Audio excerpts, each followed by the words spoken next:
Bonsoir à tous, alors c'est le retour des vignettes. Alors, comme ça, j'ai une petite question pour vous. Est-ce qu'il vous est déjà arrivé de faire une proposition commerciale à un prospect que voilà, vous n'ayez plus signe de ces nouvelles et il s'est avéré après coup que votre proposition commerciale était beaucoup bien trop élevée par rapport à ses besoins ou même parce que vous avez été écarté par un concurrent parce que votre prospect a choisi la proposition la moins disante. Alors c'est un petit peu le sujet du prochain article de blog que je viens d'écrire, que vous pourrez trouver en description, en commentaire plutôt dans cet article de blog. Alors le sujet est que souvent on n'ose pas trop aborder la question du prix lors de votre premier échange avec votre prospect.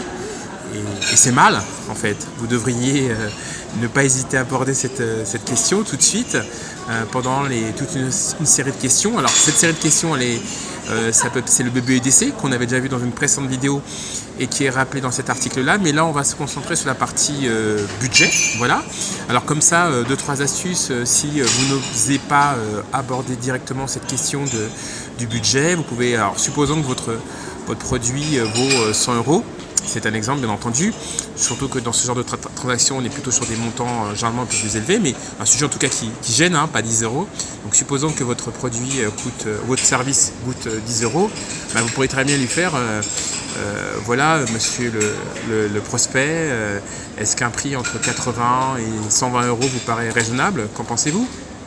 Ou alors une autre astuce, vous donnez un prix volontairement très exagéré pour voir sa réaction, quoi. Vous dites voilà, est-ce qu'une offre à 130 euros, 140 euros, ça vous paraît quelque chose de convenable? Bon voilà, s'il est tombé dans les pommes, c'est peut-être pas nécessaire de lui faire forcément une proposition, vous voyez. Parce que l'idée même peut-être de mettre plus de 100 euros va le gêner. Voilà, donc la fourchette, bon voilà, vous essayez différents tarifs ou alors vous exagérez volontairement le tarif juste pour voir sa réaction, hein. Il n'est pas question évidemment de le convaincre de quoi que ce soit. Il y a toute une série de questions à lui poser dans ce premier rendez-vous. Là c'est simplement pour juger de la température. Voilà, alors sur cet article de blog, je donne bien d'autres astuces. Là, c'était juste quelques-unes, hein, il y en a bien d'autres. Il y a toute la méthodologie. Là, c'était juste pour vous donner, voilà, c'est une vidéo. Je me suis dit qu'il faut que je les fasse courte.